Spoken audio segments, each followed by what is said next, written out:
سب سے پہلے تو میں اپنے ان دوستوں سے درخواست کروں گا جو ادھر ادھر کھڑے ہیں، برائے مہربانی جلسہ میں بیٹھ جائیں۔ آئیے میرے دوستو، اب میں تقریر کے لیے عزیزم محمد ابراہیم کو دعوت دیتا ہوں کہ موصول تشریف لائیں اور تقریر پیش کریں۔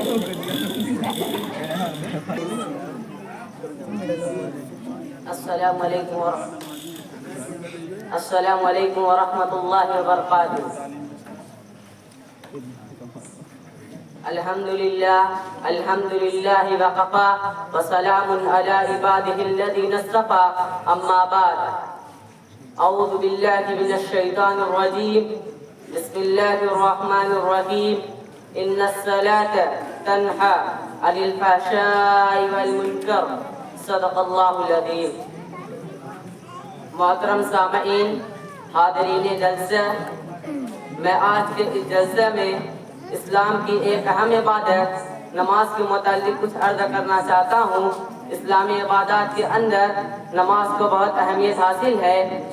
نماز پڑھنے والوں کے لیے بڑے بڑے ثواب قرآن و حدیث کے اندر آئے ہیں، اور جو لوگ نماز نہیں پڑھتے، اس کی طرف دھیان نہیں دیتے اور نماز سے لاپرواہی برتتے ہیں، ان کے حق میں بڑے وعیدیں آئے ہیں۔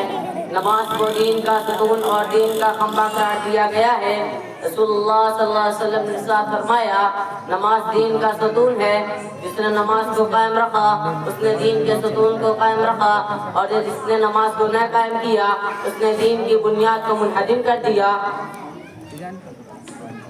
ایک اور حدیث سے یہ بھی پتہ چلتا ہے کہ کل قیامت میں سب سے پہلے نماز کے متعلق سوال ہوگا، تم نے نماز کی پابندی کی یا نہیں کی؟ تم نے نماز کی پابندی کی یا نہیں کی؟ تم نے نماز کو قائم کیا یا نہیں کیا؟ میں نے خطبہ میں جو آیت تلاوت کی ہے اس کا ترجمہ یہ ہے، بے شک نماز برائیوں اور غلط کاموں سے روکتی ہے۔ حضرت حذیفہ رضی اللہ عنہ کی روایت ہے کہ رسول اللہ صلی اللہ علیہ وسلم کا طریقہ تھا کہ جب ان پر کوئی حادثہ یا بیماری پیش آتی تو آپ صلی اللہ علیہ وسلم نماز میں مشغول ہو جاتے، لہذا جب تم کو کوئی مصیبت پیش آئے تو تم نماز میں مشغول ہو جایا کرو، کیونکہ نماز پریشانیوں اور دکھ درد دور کر دیتی ہے۔ قرآن مجید میں مسلمانوں کو ترغیب دی گئی ہے کہ وہ صبر اور نماز کے ذریعے اللہ تعالیٰ سے مدد چاہا کرے۔ میری طلب بھی کسی کے کرم کا صدقہ ہے، میری طلب بھی کسی کے کرم کا صدقہ ہے، کرم یہ خود نہیں اٹھتے اٹھائے جاتے ہیں۔ وآخر دعوانا ان الحمد للہ رب العالمین۔